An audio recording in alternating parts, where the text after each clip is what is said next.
The daughter was a respectable middle-aged spinster. Seemed incredible. So incredible that they acquitted her. But they never found any other explanation. G'day, I'm Owen, and those opening words were from Justice Wargrave, a fictional character in Agatha Christie's book, And Then There Were None. And it was a direct reference to this particular case that we're talking about today. What happened in Fall River, Massachusetts, 1892. Now, for those familiar with the pub test would know that I was an Agatha Christie fan growing up, have read every single one of those books. But what's a little less known about Agatha Christie is that she was a true crime fan herself, and the Lizzie Borden case fascinated her. She spent a lot of probably mental energy considering that case. And not only did she reference it in this book, And Then There Were None, that Justice Wargrave was a character in, she also referenced it directly in 3 other books. And it's said that Sleeping Murder, one of her novels, was actually inspired by the Lizzie Borden case. And when we look at what happened there in Fall River, inside that house on 2nd Street, well, it does read like an Agatha Christie book.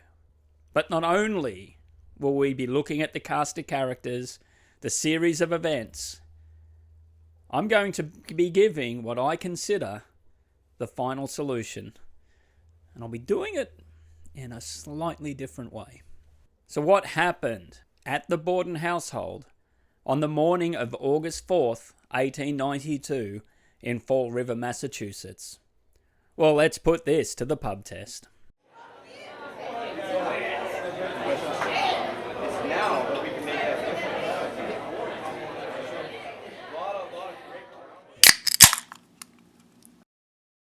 Now, this is an unsolved case, but officially, according to the police, the case is closed. And this is not a spoiler, I'm sure you'll be aware, Lizzie Borden, as mentioned in that quote from the Agatha Christie book, was found not guilty when put on trial for the murder of her stepmother and father. And yet, there were sayings that sprung up from that. You may have heard one of them where it says, Lizzie Borden took an axe and gave her mother 40 whacks. And after seeing what she had done, she gave her father 41. Now that sounds very dark. It sounds very macabre. But that was a rhyme that sprung up that kids would say while they were playing skip rope on the street. It was like a little kid's jingle. So it wasn't said as dark as I read it. It was said with a bit of frivolity about it. And in fact, it's said that it caused quite a lot of humour. So how did Lizzie Borden go from being innocent to most people considering her guilty? Did she actually commit those crimes inside that house? Now, I won't be going into too much detail about Fall River itself, but it is a very rich historied place. And it was a spot where you really could make your fortune because they had textile industry there. But when the British did their colonisation of the United States, they wanted to take the resources back to England. And so they had set up a bit of a textile manufacturing place, which was easy to sort of get to and get the stuff back to England. But they weren't really paying very well the people doing the work at Fall River. And so they said, well, we're not sending anything back now. You can go tell it while you're walking, buddy. And the British, particularly at the time, said, well, that won't do at all. We are going over there and we might just actively persuade you otherwise. So the Battle of Fall River occurred and the residents there, well, they won. And the British were never to come back. And the people remaining were able to get this industry booming and fortunes were made. And particularly, the fortune ended up falling to a particular family being the Bordens. And it's said that by the time 1892 had come around, there was about 125 families that carried the Borden name, and many lived up on what was known as the hill. Now, this hill overlooked the city. So if you were wealthy, you would build your mansion up there. Well, maybe your workers and the general population lived down in that city area. And that little bit of social demarcation is quite interesting when it comes to this case. So let's now look at what I'm referring to as the cast of characters in this event. And we'll start with the two victims. So Andrew Borden, yes, he was of that family name that had the wealth in Fall River. So we would assume that he was super wealthy growing up, but that was not the case. Unlike all the other Bordens, Andrew did not grow up with wealth. In fact, his father didn't really have much money at all. Now, it said he grew up in poverty. I would question that. I would say he grew up in poverty in comparison to the other white people in Fall River. Not necessarily the immigrants like the French Canadians and Portuguese and other people were trying to get into Fall River to get work. I don't think they did all that well for themselves. But Andrew's father was a fish seller.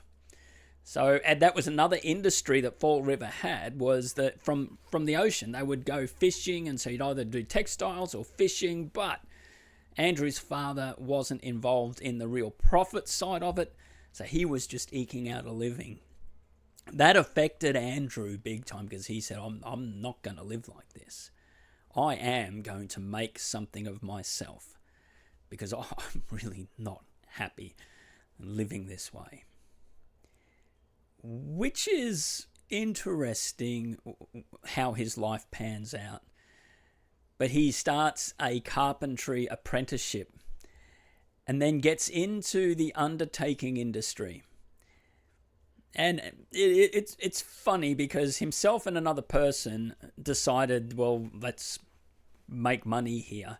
And so they developed a casket that they guaranteed would allow your loved one to decompose slower than any other casket.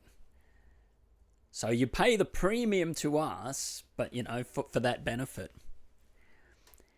How on earth do you prove that is the case? Do you go dig someone up after 3 months and find out what's happened? I mean, that's a bit of a sales tactic.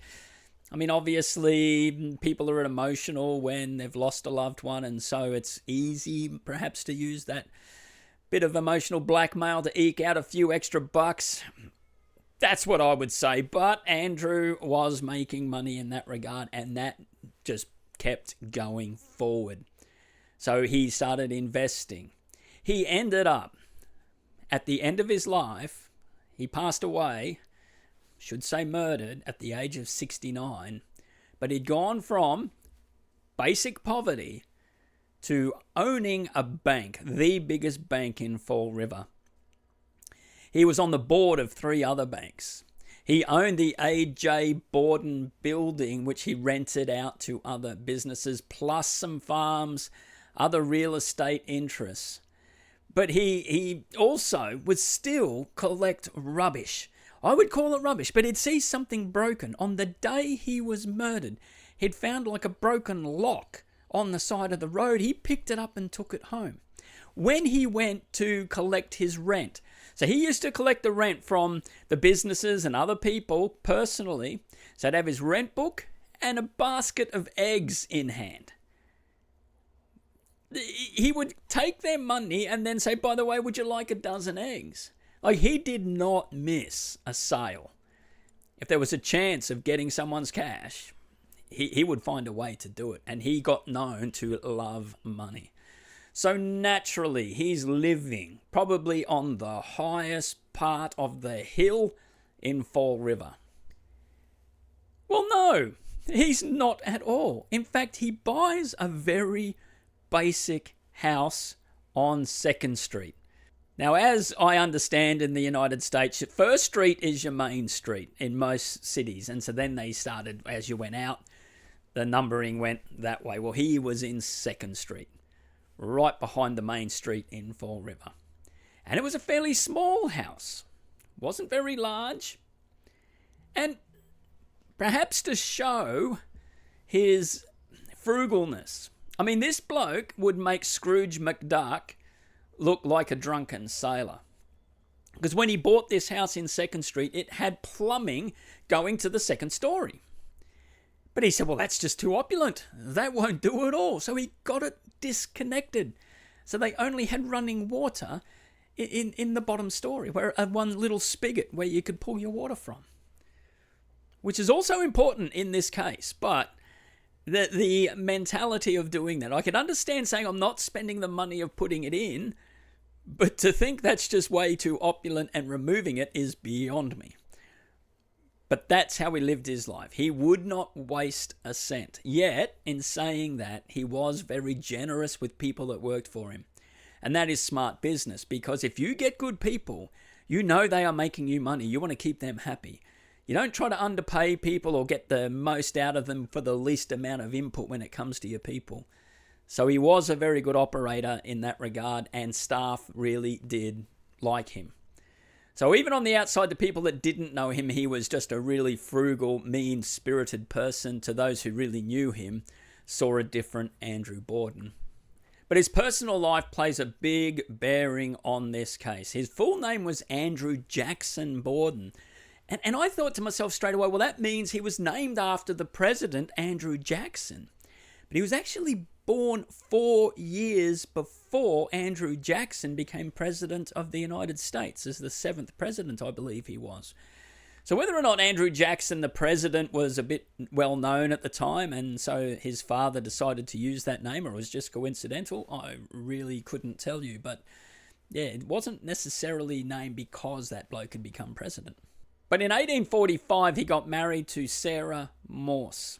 And they had 3 daughters together. Firstly, the oldest one, Emma. 5 years later, they had another girl, Alice.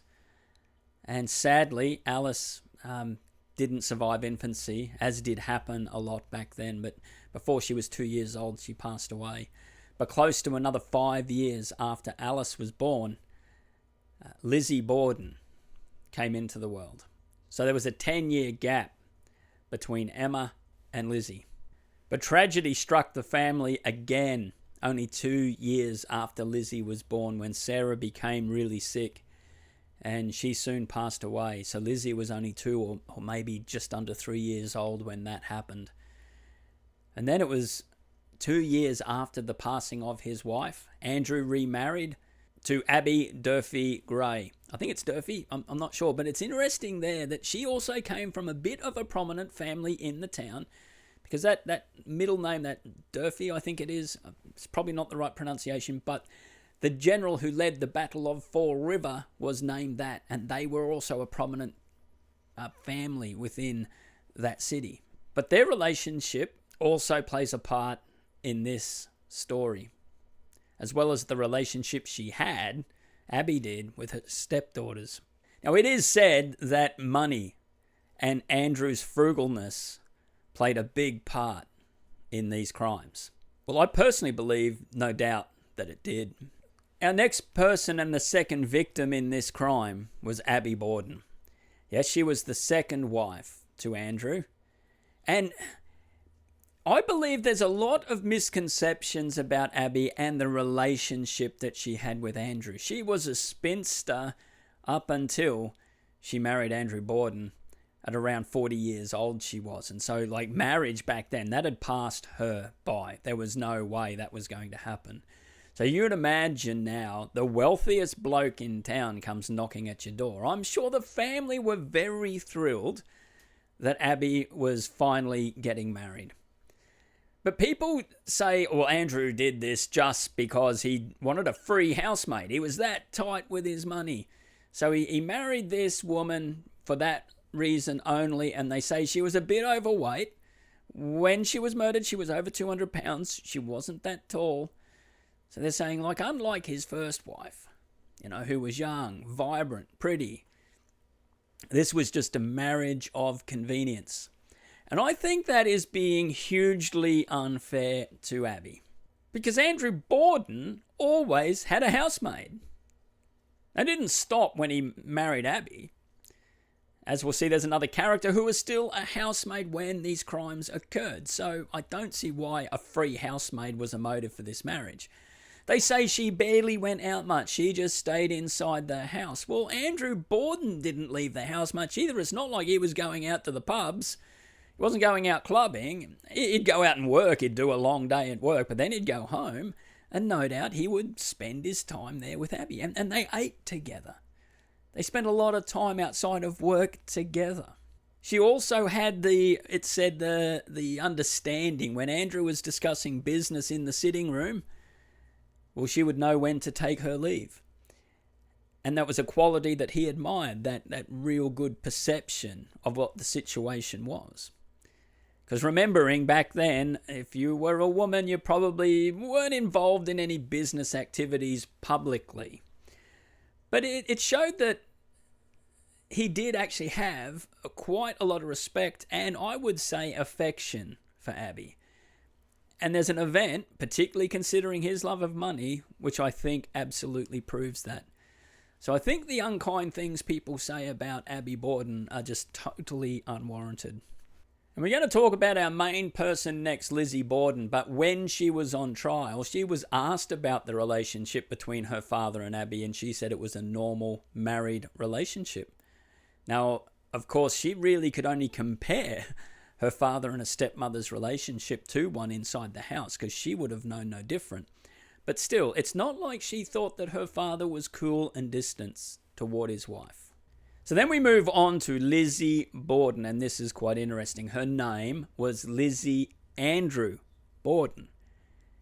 Yes, she had her father's middle name. Now, a lot is made of that. People say it's because Andrew Borden wanted a son to carry on the name, and when Lizzie was born, that wasn't going to happen, so he had to give her the name Andrew. Well, what I find intriguing here is Lizzie's mother, and by the way, Lizzie was her actual name on the birth certificate. That was what was known at the time as her christened name. It wasn't a shortened version of Elizabeth that people just called her that. No, that was her legal name. But Lizzie's mother, Sarah, her full name was Sarah Anthony Morse. Her father was Anthony Morse, and I find that intriguing. So rather than maybe coming from Andrew himself, it could be that Sarah said, I want to name my baby daughter the same way I was named, and I'm going to give your name, Andrew, as the middle name to my daughter. I can see that being the case, rather than that being Andrew's decision. But it is safe to say that Andrew and Lizzie had a very close bond. There's quite a lot of detail there. In fact, Lizzie had a small ring when she was younger, and she gave it to her father. And her father put that on and it only fit on his little finger. And he never took that ring off. And in fact, when he was found murdered in 2nd Street, he still had that ring on his finger. That is the type of relationship that Lizzie and her father had. But definitely Lizzie was the gregarious one. She was a Sunday school teacher. She was very actively involved in the church, as well as a lot of charity work in the community. In fact, it said that they put on this Turkey Day. Maybe it was Thanksgiving. I'm unfamiliar with the United States holiday and their celebrations, but I'll assume it might have been a Thanksgiving celebration. And they would feed all these underprivileged people this big feed. And apparently she just loved it. She loved just being part of doing the serving and even talking to these kids. Much different to pretty well much everyone else in the Borden household. And we will be diving into Abby in a lot greater detail, but at the time of the murder, she was 32 years old and she was considered a spinster, even at that age, as mentioned in that Agatha Christie book. Now, why would someone gregarious like Lizzie not find a suitable partner, well, it is said the house they were living in was small. There was one sitting room. And if a gentleman caller was coming, they would have to use that sitting room to entertain. And you would have Mr. Borden, Mrs. Borden boring down on you. And no one would be worthy enough for young Lizzie in Andrew Borden's mind, as well as he was probably not willing to help them out financially because he would expect someone to be a go-getter like himself. So the gentleman callers soon disappeared, and those opportunities had dried up for Lizzie.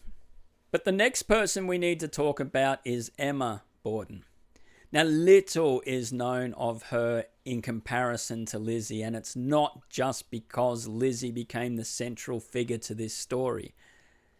But she really wasn't as gregarious. She wasn't out in the community activities anywhere near as much, if at all. Now, she was in her 40s when these crimes occurred. Some people say she was jealous of the relationship that Andrew and Lizzie shared, and that she was also jealous of Abby, because she never ever referred to Abby as her mother. She never even referred to her as Mrs. Borden, as Lizzie did down the track.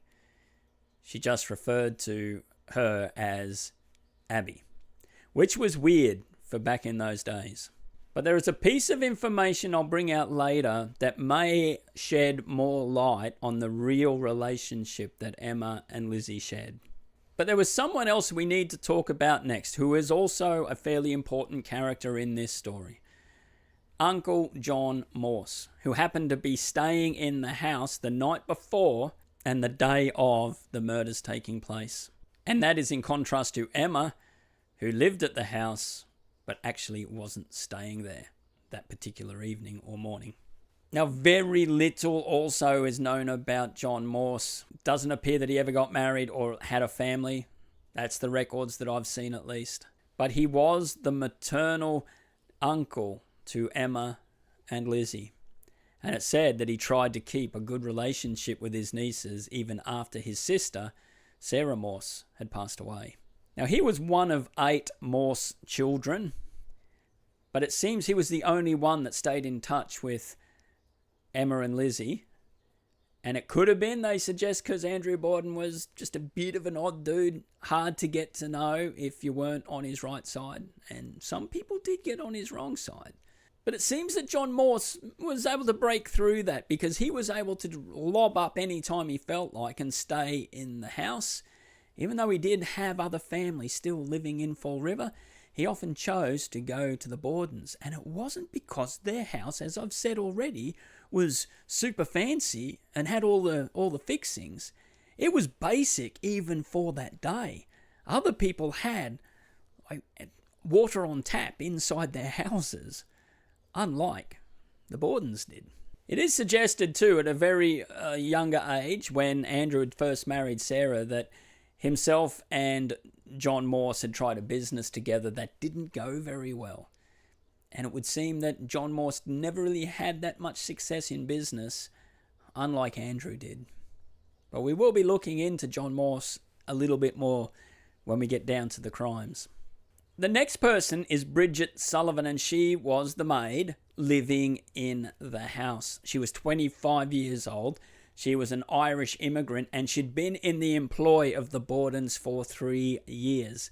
She had a room up in the attic area, which wasn't exactly very well air-conditioned or maybe very spacious, but it said that she enjoyed the situation that she had at the Bordens. She was very popular in the local area and had lots of friends amongst the other people who were working inside houses. But just an odd detail, Emma and Lizzie called her Maggie, not Bridget. And that's because they had a previous maid called Maggie, and they said, well, you're going to be Maggie. Now, I could understand that happening if you were 5, 6 years old, thinking, well, like every maid's Maggie, so you're going to be Maggie. But these women were in their 30s and 40s, and they just couldn't be bothered to learn the name of the maid. I don't know, that could harbour resentment in her, don't know, but at trial, she said everything was sweet inside the house. There were no issues, and she didn't have a problem with anyone. And there's just one further person to talk about before we dive into the crimes, and that is William Borden. This person was around Lizzie's age, and he said that he was an illegitimate son of Andrew, which would have been scandalous considering Andrew liked to really push forth good Christian morals, and so you would not do that outside of marriage, obviously, but it said that Andrew refused to recognize this son at all, nor give him any of his own hard-earned cash just to pay him off. Now, there is a theory surrounding William Borden, one that I don't think is the case, but I will talk about it, but it may be closer to the truth than what we possibly think. But now we move on to August 1892 in Fall River, Massachusetts. And leading up to the events of August 4, there was a bit of sickness going around the Borden family to the point where both Abby and Lizzie separately went to different people suggesting perhaps they were being poisoned.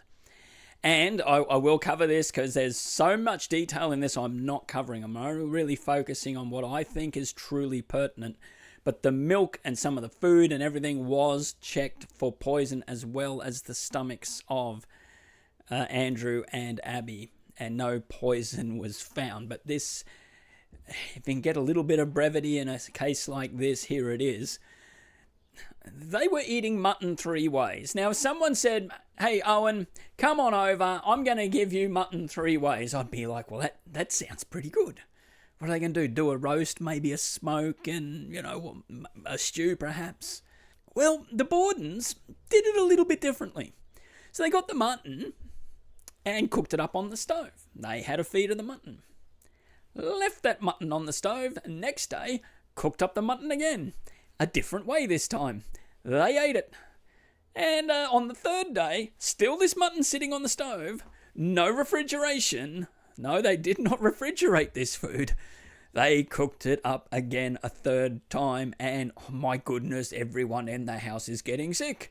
Maybe I'm being poisoned. Well, they probably were, but it was food poisoning, and they also had some fish that they were throwing into the mix as well. So the doctor said to Lizzie, look, you guys are making yourself sick with the food that you're eating. Now, I would suggest that it would be Andrew possibly saying, we're not going to go buy some more mutton when we got some perfectly good mutton sitting on the stove. We've eaten it now for 3 days. What could be wrong with it? My goodness, excuse me while I go out and be sick. And added to that, it was considered one of the hottest Massachusetts weeks that they had had on record at the time. So this food was not very good for you. But on August the 3rd, they still didn't really know or believe that they were just eating bad food. So they were thinking maybe we're getting some type of flu. But Uncle John Morse turns up. And he says, look, I'm here for the night. They go, no worries, you know where the guest room is. Up you go. Come down, have something to eat, and we'll see you in the morning. Now, if you thought that you were going to be contagious, I don't know, maybe they didn't worry about it back then. It's possible.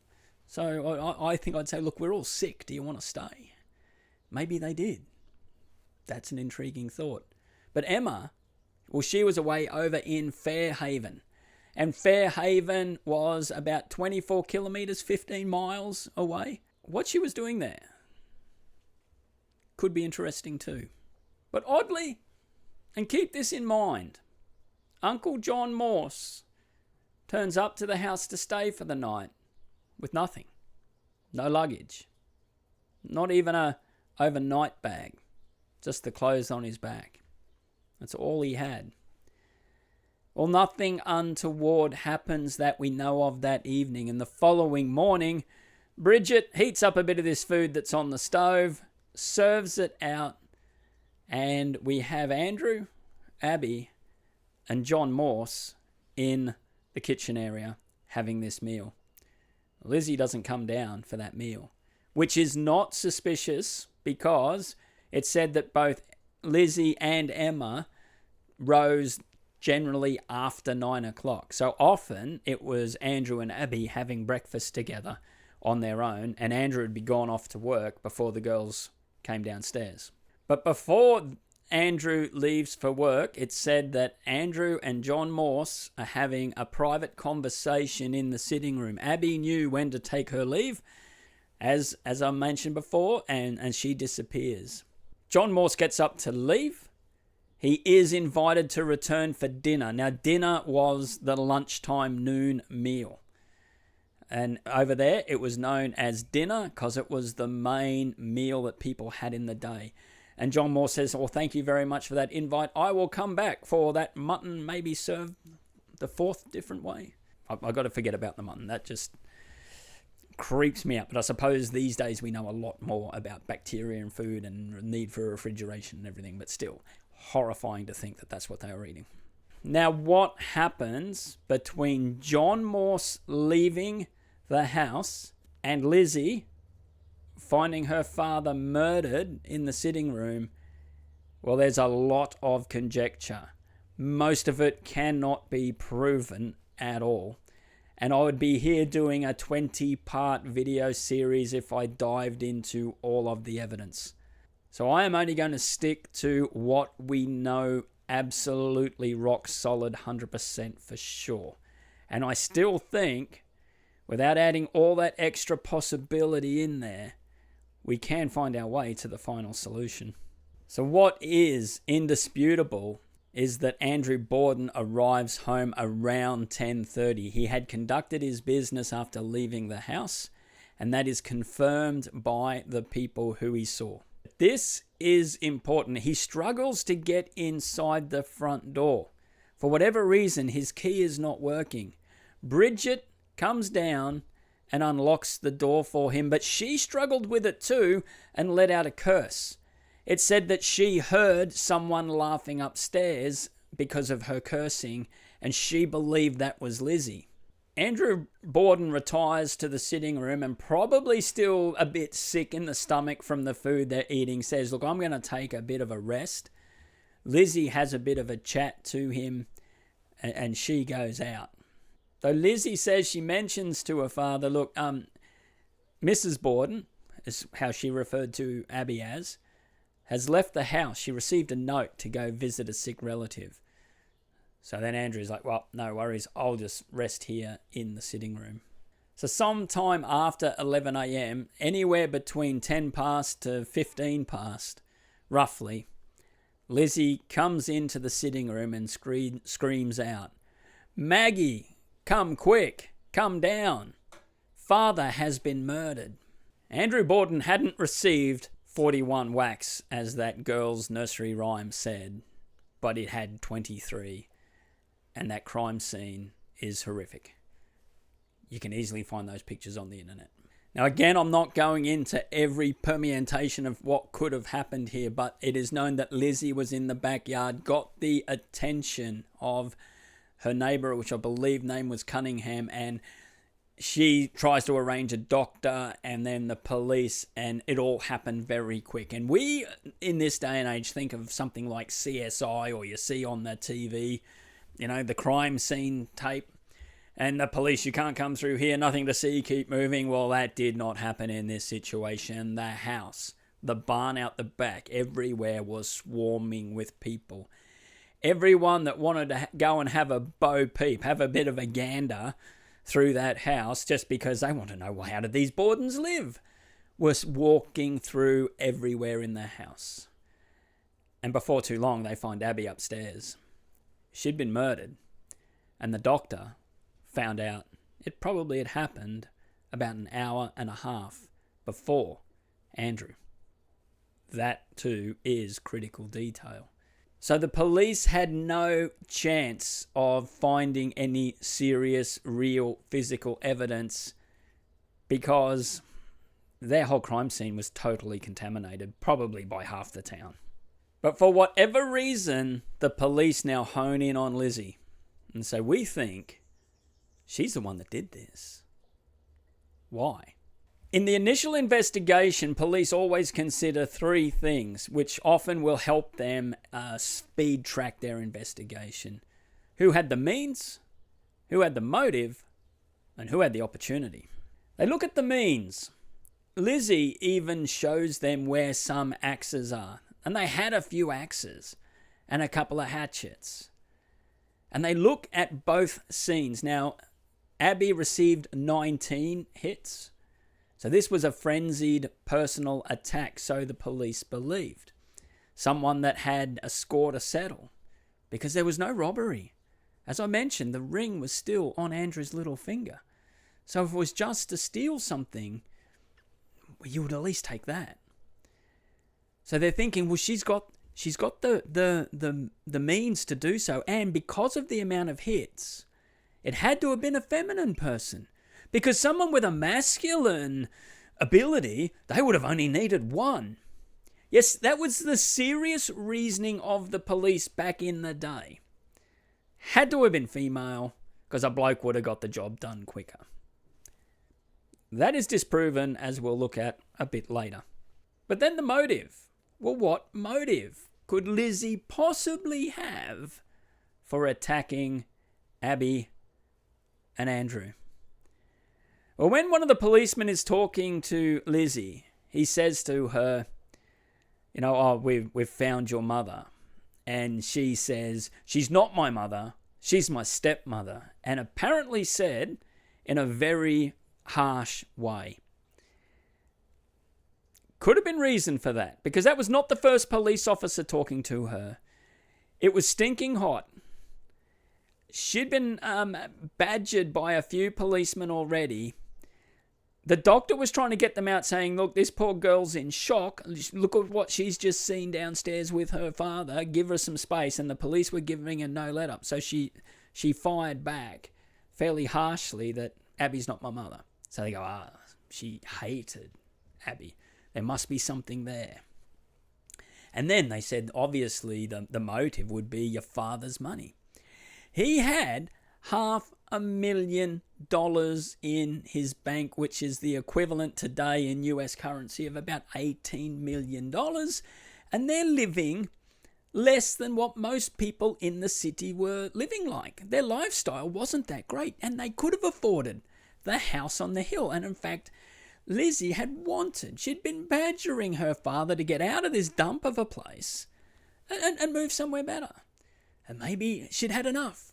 And when she got her hands on that money, well, then she could live the life that she wanted. And oddly, she gets to. But that's later in the story. But the opportunity then. Well, she had the opportunity. So the police are looking at it this way. Lizzie was really the only person that could tick all three of those boxes. The motive, the means, and the opportunity. And so then they start building their case. And it's very circumstantial. But circumstantial evidence tells a story, and often it's the story that makes more sense than physical evidence. And they go, well, her demeanor wasn't right. See, someone of a feminine nature would just be fainting and falling over everywhere. I mean, us blokes can handle this sort of stuff, but not women. So she's just being a little bit too stoic for our liking, so she must have had something to do with it. Yes, that really was the reasoning the police used. Very misogynistic, I agree, but we are talking 1892. But the other thing was that the note given to Abby. Now, Lizzie said that Abby received a note and was going out. Well, she never left that house. And no note was ever found. So they're saying you're lying about that. And you were just buying yourself some time so no one would look for Abby inside the house because you had already murdered her up in the guest room. Because Abby had gone up to make up the guest room that John Morse had stayed in. And only Lizzie would have known that that's where Abby went. Then at the inquest, so they formed this inquest real quick. So a bit of, well, are they going to indict Lizzie for this crime? She's not allowed to have her lawyer present for this inquest, and it's a whole rigmarole. but her statements about where she was and what she did during that morning were inconsistent at the inquest, and they said, right, she is lying because her statements don't match up. So they decide they're going to indict her. But that testimony at the inquest is thrown out at trial. It's not allowed to be presented because it was proven by her defense attorneys that she did not have her Miranda rights read. Now, they weren't known as Miranda rights back in 1892. That came in 1966 in the United States with a particular case of a bloke. But the right to not incriminate yourself was already in law well before then. It's just now known by Miranda rights. And she did not have that opportunity to know whatever she said at that inquest could have been used against her, so it was never brought up. But it never should have been brought up either, because the doctor even said that she was on morphine and other medications to keep herself from not losing it completely. She was in shock. She was really struggling, and the morphine definitely would have affected her thinking and her recollections. And that was during the time of the inquest. So really, it should never have been put in the trial anyway. But some people say it should have been. And that's why it shows that Lizzie got away with something, which we will look at. Because the police now look at this and go, she was the only person that ticks all the boxes for having committed the crime. And so whilst it looks like she is the only one that could have committed the crime, there's other evidence to prove that she couldn't have. Now, I know this is very controversial when it comes to the Lizzie Borden case, similar to certain topics in the Jack the Ripper crimes, which is also a famous unsolved murder cases. Well, nothing gets people more going than the blood evidence in this case. But two people had been totally bludgeoned with some sharp object. There was blood in lots of places, and how on earth could someone murder two people and not have blood all over them? Bridget never saw Lizzie with blood on her. The police ransacked the house, went through all her clothing, found nothing with really any blood on her. They found one dress with maybe a small speck, a very tiny small speck of blood, but they couldn't really prove where that came from. But when they found that, she had every opportunity to have disposed of that incriminating piece of material if she chose to. They never found an axe or a hatchet or a candlestick or any implement that you would use to bludgeon someone inside the house that had human blood on it. Yeah, they found some axes and they sent them away for testing, and they did have blood on them. But one was chicken blood. So, like maybe for the Sunday roast. Got to prepare it somehow. You can't just go down to the shop and buy it like you can today. You see, some people would say the perpetrator would have had to have been head to toe in blood with the way they attacked one person from behind and one person in front. And other people say it's possible you get no blood on you at all. Regardless, it would be reasonable to assume that some type of splatter was around. But what about footprints then? Well, there were no footprints found either. So their blood wasn't like that everywhere, covering all the floor. They did find some trails leading away, but they can't say that they were footprints as such. Now, there are some theories about she performed the crimes when she was naked, others that she had all these coverings on and could do that.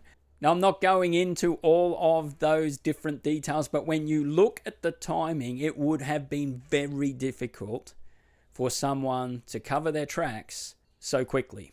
See, nobody believed. Public perception was, look, it couldn't be Lizzie. We know Lizzie. She's a Sunday school teacher. She's involved in charity. She had a great relationship with her father. She could not have committed these crimes, but that John Morse, we don't know much about him. He's a bit shady, isn't he? And actually, even John Morse tried to sneak out one night to go mail some letters or something, because everyone was watching the house where these crimes had happened, and a lynch mob formed when they saw him, and the police had to rescue him. So that was the feeling of people at the time. And then the other one was, well, it had to have been a foreigner. What about that foreign girl living in the house? That Irish girl had to have been her. You know, and she probably was just really angry because they called her Maggie, wouldn't even use her real name. And they make her live up in the attic. Well, yeah, and then she's just lost it. That's why you should only employ, Native Americans.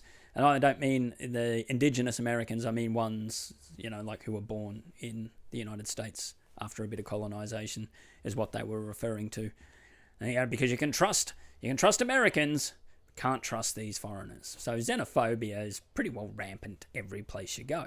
Thing was, Bridget, though, she had also no blood on her, less opportunity to hide it, and she knew nothing about this note about Abby being out of the house. But the sad part to this whole case is that a lot of things hit the media that are still believed today, which had absolutely no basis in fact at all. And just to highlight one, because I won't go into all the false stories, but it was suggested that Lizzie was pregnant and went to the father and told him, and he reacted really bad, and that's what made Lizzie go nuts and murder both Abby and Andrew. But her doctor came out and said that's just total nonsense when this got printed. And this got printed in one of the most embarrassing moments for a prominent newspapers. They had a detective come forth to one of their correspondents whose last name was Tricky. Very unfortunate name, I would have to say, when we see what happens here. And this detective says, I've actually got all of the affidavits that are going to be presented at trial. You'll get the scoop. You'll know the testimony before it's said. I just want $400. That was a lot of money. He gets his money. And this paper prints all of it. We've got the scoop. And then people who are named in that document that's in the paper, front pages, come out and say, don't know where that came from, but I never said that. So they start digging a little bit, and some people, affidavits they looked at and said, these people don't even exist. It was a total fabrication, and they had to retract all of this in the paper. Because if they didn't make a public apology, like Lizzie's lawyer was saying, we need to sue these people, and she would have made quite a lot of money. She probably wouldn't need to worry about the inheritance that she was going to get from her father. For the amount of money she could have got from suing this paper, she could have probably owned the paper at the end of the day. But some of those stories still persist today. And that really does show the power of the press. Something gets out there, you can't take it back, and some people will still believe it. But regardless, it's only a few weeks after the crimes happened. Lizzie is indicted. They decide, we're going to try this case, but no one in the DA's office wants to take it on. They realise they don't really have any physical evidence. Even the circumstantial evidence is pretty weak because the blood issue is the biggest one that they've got. A decent defence lawyer is going to drive a truck through the prosecution's case. But for whatever reason, they don't back down from this. They decide to press ahead with the prosecution. But sadly, Lizzie was held in custody for the 12 months from pre-trial all the way until the verdict of not guilty. Because, they just didn't let her out. Knowing, though, that most likely at the end of this, she was going to be released. Now, I won't go through everything in the trial. There are transcripts. You can look them up, and there's mountains of pages. You'll be there for weeks reading them, but there are a couple of really intriguing little details. It was said that the murderer was left-handed. That was brought out at trial, so it was a lefty doing the crime. The defense never brought that up because Lizzie was right-handed. But I could see why not, because, is the attack this way, or did they swing down a bit of a backhand motion? So you could argue it either way, but it's just intriguing to me that the defense didn't even raise that as an obvious. Well, if it couldn't have been Lizzie. But one of the police, when he was being interviewed about the position of Andrew's body on the couch, So he'd been attacked from in front, and some say that he wasn't asleep. Others say he definitely was. But regardless, one of the policemen says, well, I saw his unlaced boots. And the defense lawyer stops and says, well, you sure? Unlaced boots? He goes, yeah, I saw them, definitely. So he pulls out the crime scene photo. They weren't laced boots. They had elastic sides. And the policeman says, well, that photo is wrong. Kid you not. That is what the policeman said on the stand. So you can imagine what the jury are thinking right now. Another one was the animosity between Abby and Lizzie. They were saying they were just at war. This house was filled with spite and hatred. And they are asking Lizzie on the stand, did you have a disagreement with your stepmother? And she said, well, like not recently. You go, well, what about a year ago? Not that I recall. Nothing in the last year. And they basically said, well, whenever. She goes, oh, about 5 years ago we did. And the situation was, Abby had a relative who was going to basically be homeless. She wasn't well, and the circumstance meant she had nowhere to live. And so Abby said to Andrew, look, can we just buy her a house so she can live out her days? And that caused a big kerfuffle between Andrew and Abby and Emma and Lizzie. Andrew bought the house. Now we remember how difficult it was for him to part with money, but he was happy to do that. And not only did he do that, he put the house in Abby's name. So he just didn't buy it and say, well, look, I'll hang on to it and sell it later. He gave it to her, which I think shows the relationship that those two had, which was quite a nice one. But apparently the girls, Emma and Lizzie, didn't like that at all. But Lizzie soon got over it. It's said that Emma, well, she was the one that really held a bit of resentment over that, and possibly had a fair bit of resentment for Abby prior as well. But they couldn't prove anything about Lizzie's so said animosity towards her stepmother, other than that one snappy comment. And then they bring up the will. So the prosecution want to show the motive, money, the will. Well, Andrew didn't have one, which is intriguing. It said that he was possibly planning to do one, and he was going to leave his daughters $25,000 each, which was a significant amount of cash, but nowhere near the fortune that he had. So what he planned to do with the rest of it, we don't know, but there was no will. That, though, is important in the final solution to the Lizzie Borden saga, the lack of a will. But Lizzie had also said that she had been out the back in the barn. Now, the barn, I would call a shed in Australia, and it had a loft. But she said, I'm out there looking for sinkers because I'm going fishing. And I remember last time I went, I didn't have any sinkers. She went looking for some material to make sinkers. And she said that she'd gone up into the loft. Now, the policeman at trial said she never went to the loft. She's lying. She was in the house. Because I went up to the loft, and there were no footprints. There was dust everywhere. No one had been in the loft. So the defense bring forth a bloke and say, were you up in the loft at any stage on that morning of August the 4th? He said, yeah, me and a couple of other blokes went up there having a look around. Remembering, as I said, probably half the town had swarmed on the place and were just having a good old sticky beak through the joint. And then two kids. One kid's testifying to the fact that him and his mate Brownie were tearing around the loft as soon as the notice of this event had happened. They saw it and they go, we're going to go catch the murderer. And they went up into the loft. They hid up into the loft. They played in the loft. They were doing so for 20 minutes, and then the police came up. But there were no footprints in the loft, which showed that the police were lying. He had to have been. The place was not secure. So for whatever reason, the police were bent on convicting Lizzie Borden. But in the minds of the jury, well, they were losing this rapidly because they had no credibility. But what also happened, and this is now coincidence I will be bringing up, but I don't think this is necessarily coincidental at all.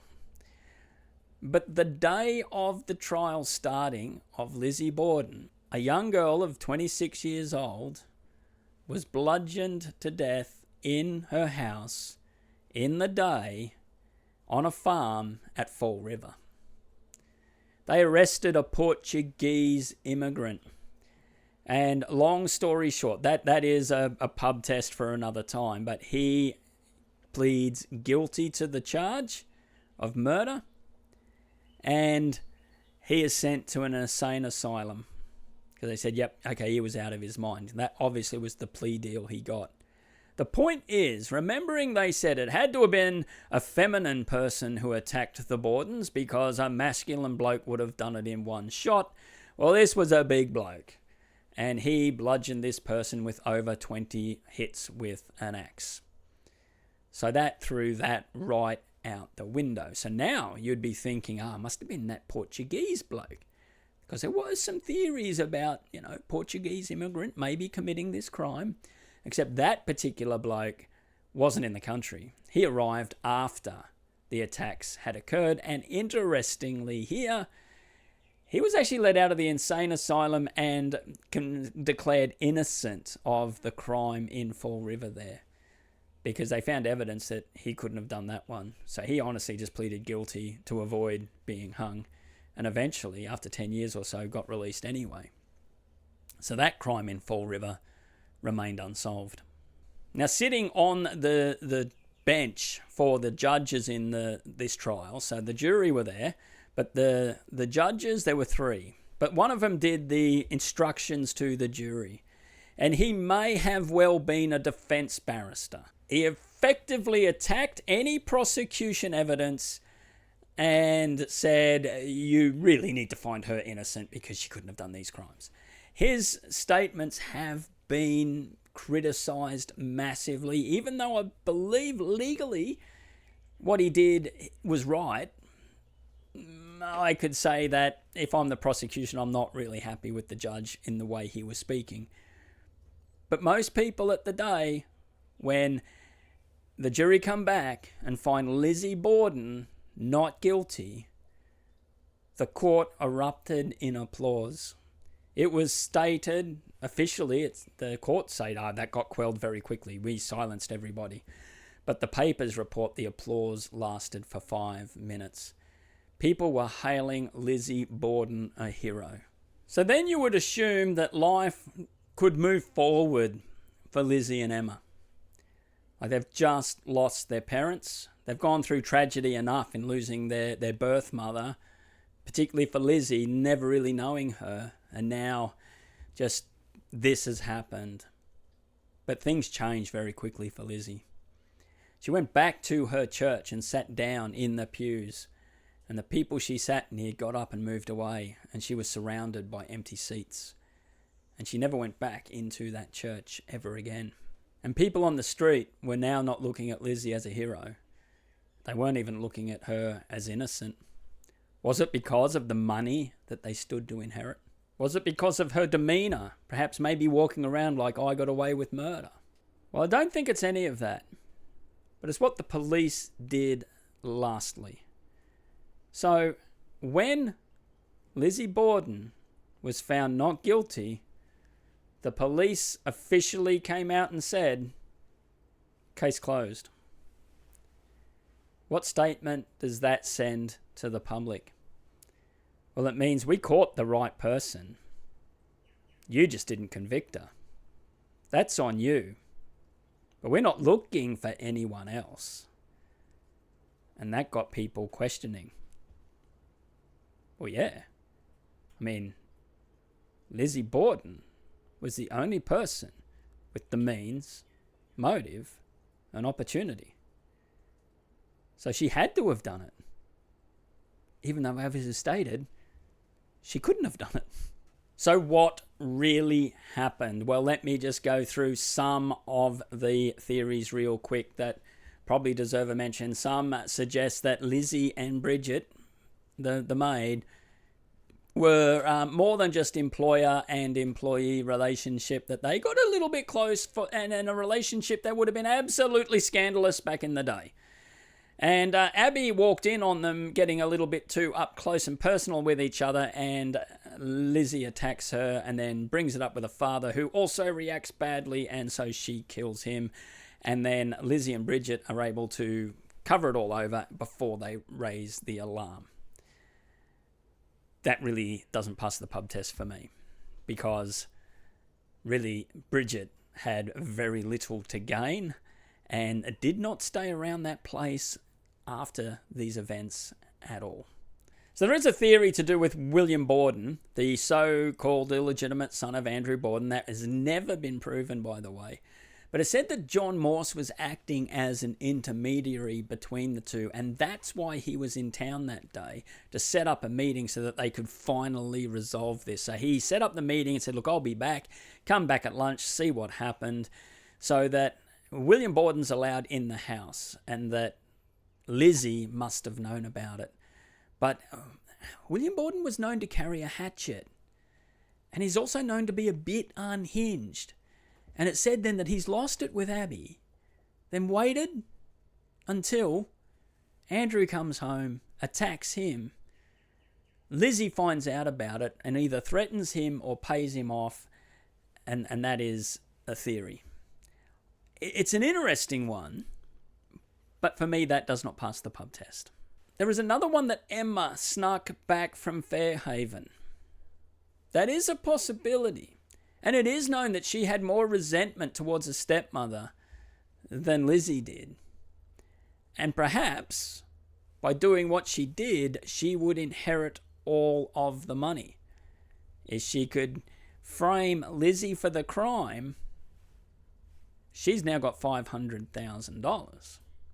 Because it is important to note that without a will, if Andrew had have been murdered first, then Abby's family would have inherited the cash. And Emma and Lizzie would have been reliant on the good nature of Abby to look after them. Because they could be left out on the street, literally. Now, I'm not saying that would have happened, but see, that was a real possibility. But because it was definitively proved that Abby was murdered first, then all the money went to the daughters. In fact, all the money originally went to Emma in the first place anyway, because Lizzie was locked up. But then there is the good old intruder theory, but why only murder those two when you've got Bridget and Lizzie in the house as well? And there was nothing taken. There was no ransacking going on. Now, right now, I am going to go through what I think really happened, but I'm going to do this a bit differently. I'm going to Hercule Poirot this. I'm going to go through these suspects one by one, as if they are sitting in the room. And I'll go through the possibility and whether I think that they did these crimes. I start with you, Bridget Sullivan. Yes, you've been in the employ for 3 years to this family, but they couldn't even bother to learn your name. Why would these two adult women call you Maggie? And you're not used to this heat. You're from Ireland, and they put you up in an attic. Did the heat drive you mad? And then Mrs. Borden sent you out to clean the windows on that morning in the heat, and you were sick. You lost your stomach whilst you were cleaning the windows. Is that any way to treat someone? And yet, Bridget, at the trial, you were honest. You said you don't have any great love for the family, but you don't harbour any animosity either. They looked after you well. You were paid well. So, Miss Bridget, I know you did not commit these crimes. What about you, Miss Lizzie Borden? Well, they found you not guilty at trial, but did they have all the facts?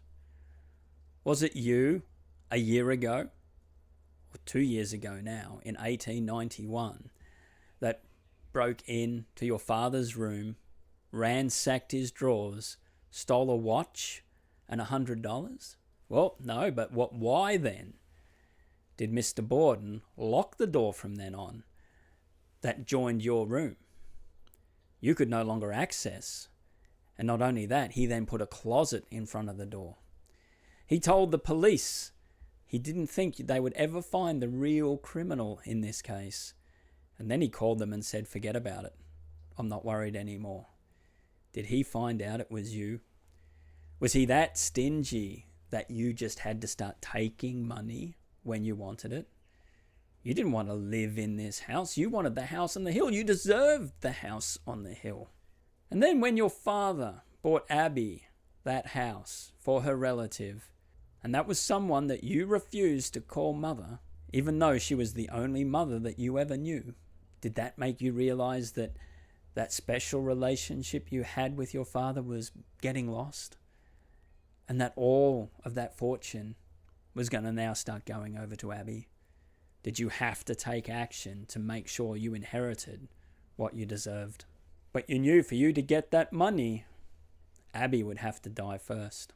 Did you follow her up that morning while she was making up the guest room and attack her from behind? But then you didn't want anyone looking for her, so you mentioned the note that sent her out of the house. The note that you mentioned to your father when he came home so he would not go looking for his wife. Then you waited for him to fall asleep and you finished the job you had to do. And you could justify this. He's getting old. He's 69. He has no need for this money. In fact, he won't even use this money. And there are ways you could hide the blood, particularly if you had help. And yes, Bridget, you could have helped. And yet I know you are both innocent, for I have one piece of information that proves that. But you will forgive me for my indulgence for keeping that to myself. For now. John Morse, you say you came to visit your nieces, your late sister's children, but you have other family in Fall River. These people were sick, and I'm assuming the rumours that you and Andrew had been in business together are true. But it didn't work out for you as well as it did for Andrew. In fact, your business dealings have never really flourished. Were you jealous of his success? And why, after all these years, did you decide to reconnect with the family? It's only been in the last 2 years that you've decided to come calling to visit your nieces. At least the nieces living here in 2nd Street. And it is odd that things started missing around the house in that last 2 years. In fact, were you not in the house the night when that watch and $100 went missing? Did Andrew find out or realize or suspect that you were the criminal? And he didn't want you to have easy access through Lizzie's room? Well, there's no need to defend yourself yet. I have not got to the finish. And your alibi the morning of, I have to say bravo, Mr. Morse. You can account for every moment you were gone right down to the minute. It's watertight. Or is it? That first hour you said you did a leisurely stroll over to your other niece's place. But what is odd? No one saw you. Well, because why would they recognize you anyway? Lots of people are out on the street. But when you came back to the house for dinner at their invitation, you did not see the people swarming the building? You did not see the hordes going in and out and the police trying to get control? What did you do? You went to the backyard and picked up some pears. Ate 1, maybe 3 pears, and then went inside, oblivious to what was going on. And you never inquired of your hosts, are they okay? And tell me, how is it that you make your money? That may not be important. I will move on. For I know that you could not have committed these crimes. Well, both of these crimes. Yes, you could have left that front door at 9 a.m. in the morning. You could have then snuck around the back of the house, gone through the cellar door, and knowing that Abby was going up to make up your room, because you may have inferred that you were either not staying the night or the room needed to be made up, and then you've attacked her and snuck back down out through the cellar. But you could not have been in the house when Andrew was attacked. Therefore, it is safe to say you could not have committed these crimes.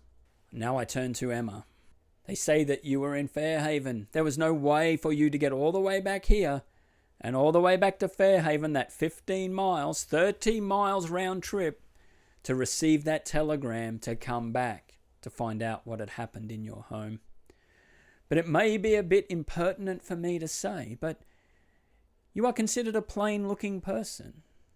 You could have snuck on some type of carriage and got here and back, and maybe no one would notice that you were missing. You had the perfect hiding place, your room, which is right beside the guest room. You made it clear at trial that you really didn't like Abby. And that is understandable, though, considering you lost your mother when you were at the age of 12. And here was someone else coming in to perhaps replace her. But perhaps the jealousy rose because the way your father doted on Lizzie. You were the forgotten child in this family. But at the same time, he made sure that you would live your life as a spinster by turning away all the suitors that turned up to the door. And when you saw him prepared to spend money on Abby, like Lizzie would have seen, you had to take action to protect your inheritance. And you may have heard of the paltry sum he was going to leave you if he did get a will done. For someone who rarely left the house, it is rather odd that you were gone the night these crimes occurred.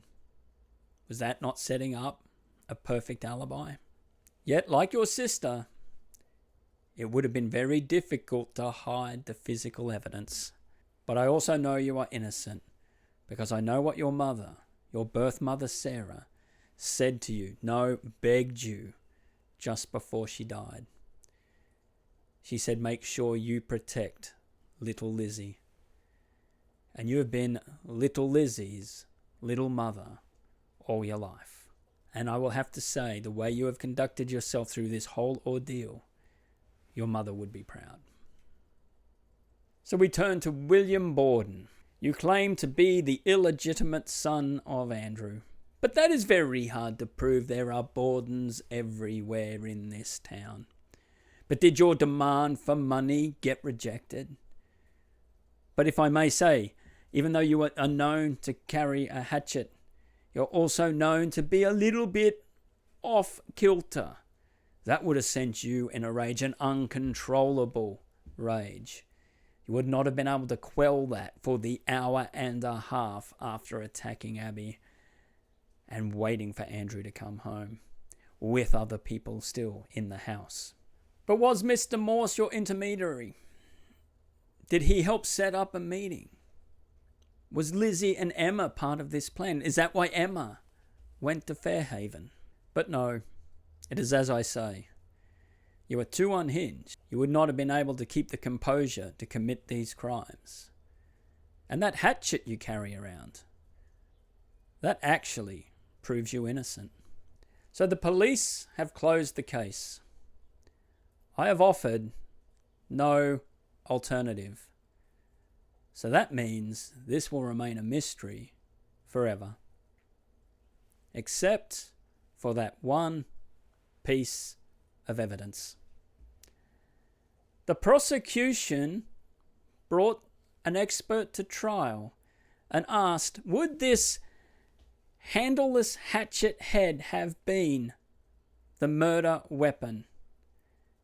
And he said no, because they found remnants of some metal pieces that are only found on brand new axes and hatchets.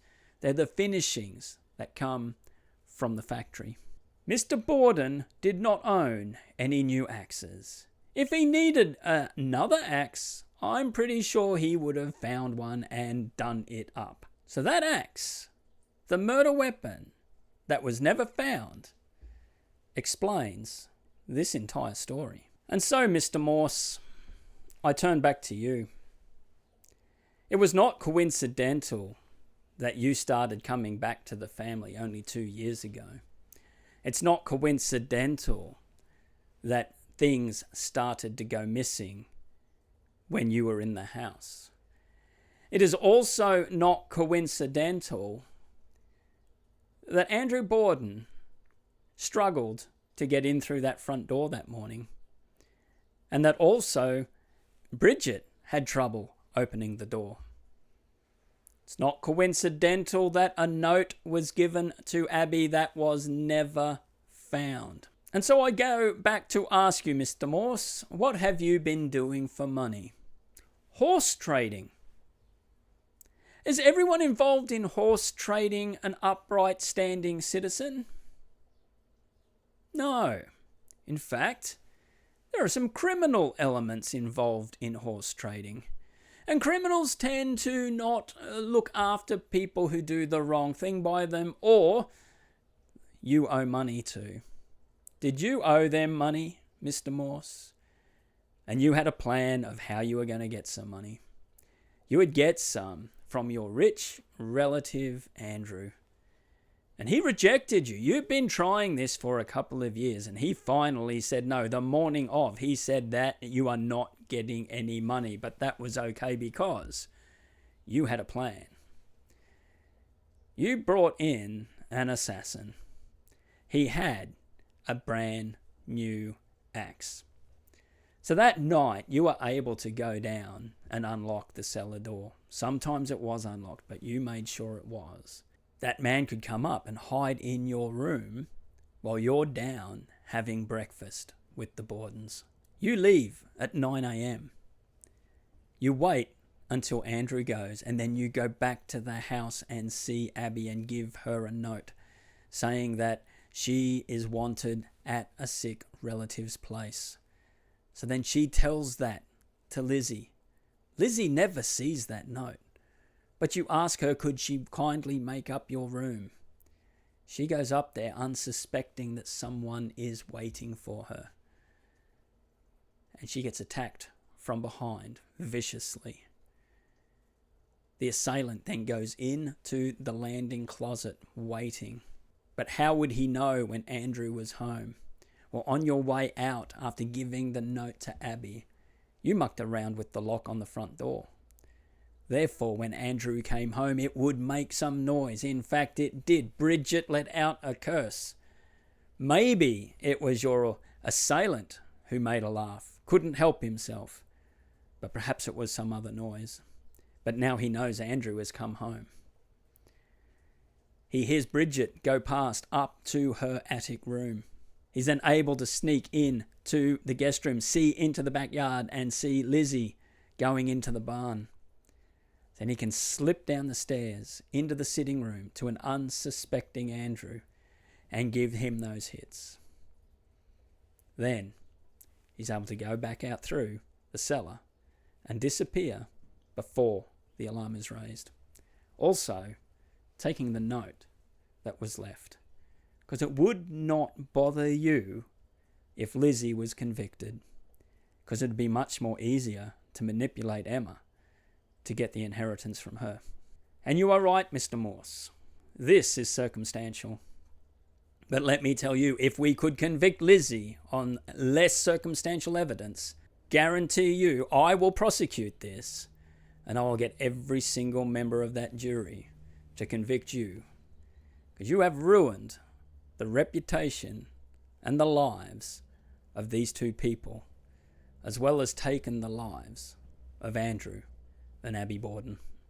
Well, that is my take and my final solution to the Lizzie Borden case. And yes, I know there's probably a fair bit to unpack there, but horse traders were a bit nefarious, and they still are today. Horse racing has a fair criminal element involved in it, and a lot of money gets passed backwards and forwards, and you can't tell me that there's not laundering going on and some underhanded things. And the odd thing about John Morse is, if the grave I've seen, now I could be wrong, it could just be not accurate, but it's the best I could see, There's no mention of anyone on the headstone, just his name and the dates when he lived.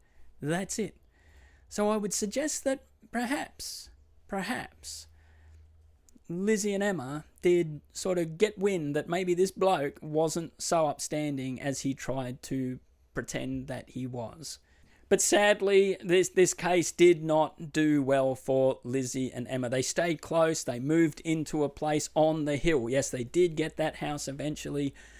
But Lizzie's life went downhill because she could no longer be back involved in the charitable works that she enjoyed because the people just didn't want her around, and she fell into partying. And Emma didn't like that because Emma, she went the other way and she fell into religion.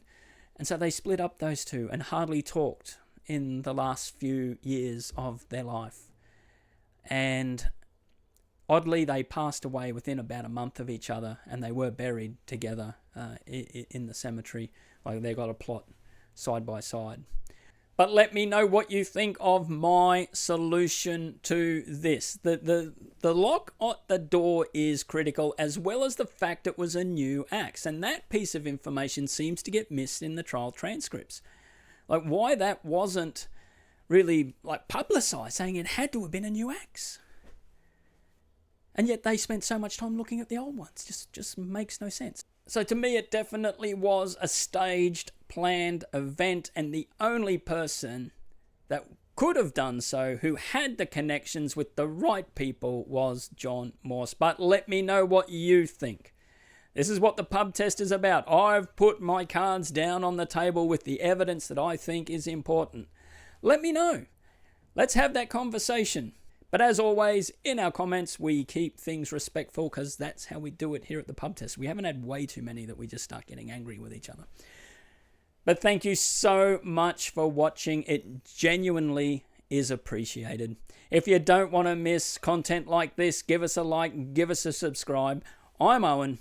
You've been watching the pub test, and we will see you on the next one.